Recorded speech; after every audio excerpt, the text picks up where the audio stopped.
Now, I want to get busy on the first couple of subjects for today. Everybody that's okay, say I'm okay. Here's the first subject that I've found so interesting I want to share it with you. Then I want to talk about personal development, the subject that I started listening to age 25 that revolutionized my whole life, from my mentor, Mr. Earl Schoaf. Here's an interesting subject. Just jot it down now. It's called Enlightened Self-Interest. Enlightened self-interest. It's a fascinating study to study the idea of self-interest. But just make this note, all of us, have self-interest. The key is for it to be enlightened so that everybody wins and no one loses. Our first interest is to survive. What does it take to survive? Our second interest is to succeed. What does it take to succeed? What does it take for me personally to survive and to succeed?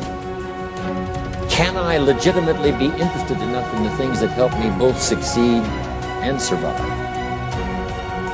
And here's what I discovered. The answer is yes. It's possible to exercise self-interest, but to do it in such a way that no one loses, everyone benefits. Key phrase.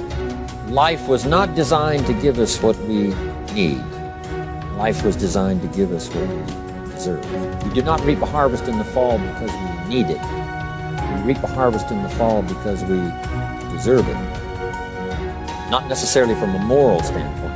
Of course, there are some moral laws as well, spiritual and moral laws.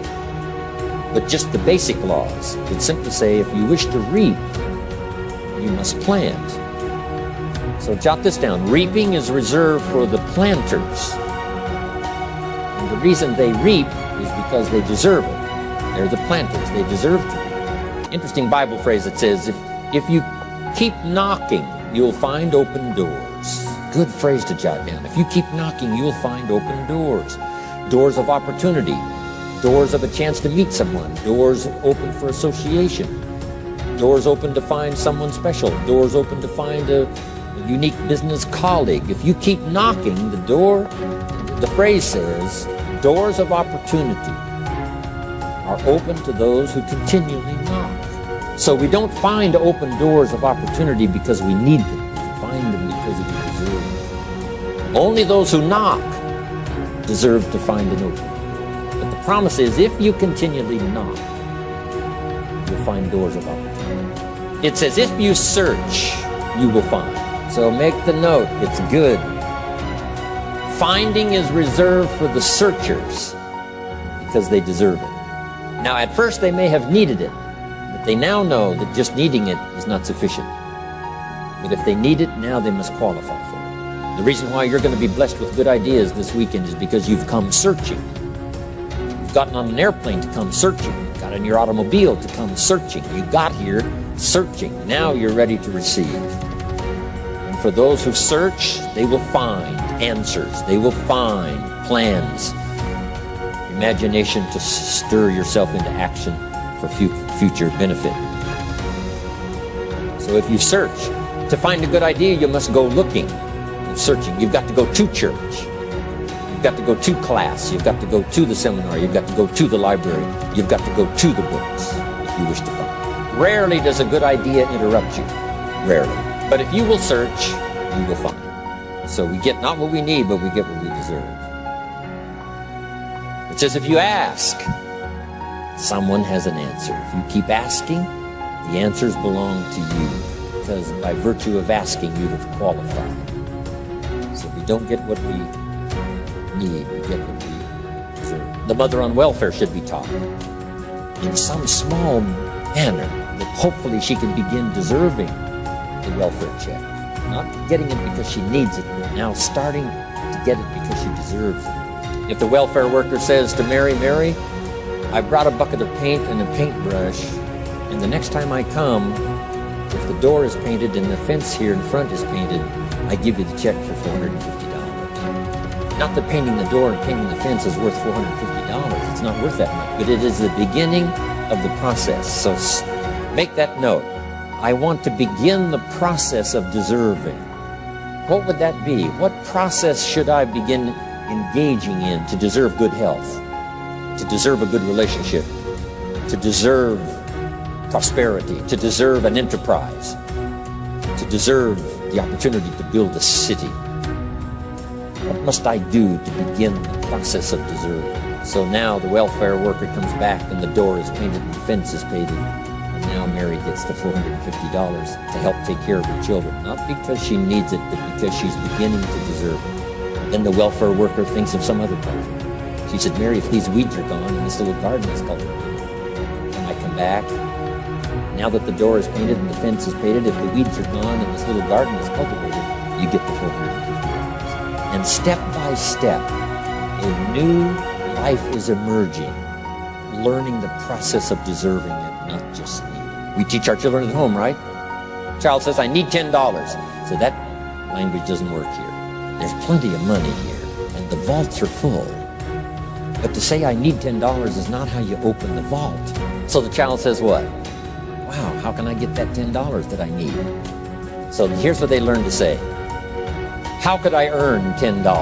Now the vault opens up. Now the money starts to flow. How could I earn $10? What could I do to earn? Not to get the money because you need it. Maybe you need the money. That's, all of us have needs.